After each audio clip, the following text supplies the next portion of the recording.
Hi! So, day 6 ng aking pag-isolate dahil sa pag-radioactive. So, ayan.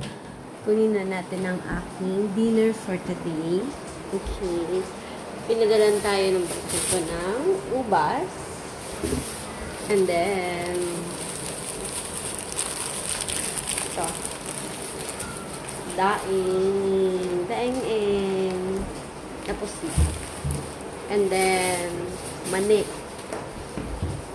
Yan. Mani.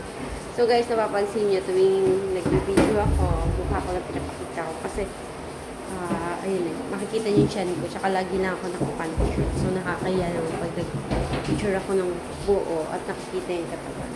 So, yun lang guys. So, mukha-mukha lang.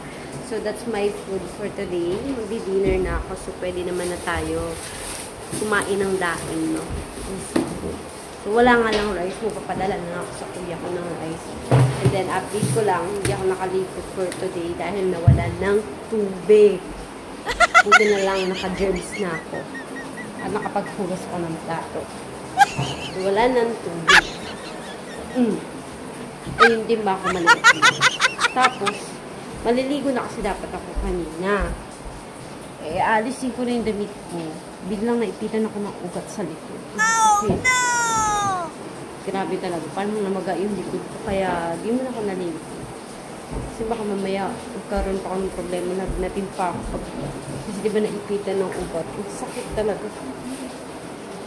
So, ayun lang guys. So, today's my update. Day 6, isolate. Bye.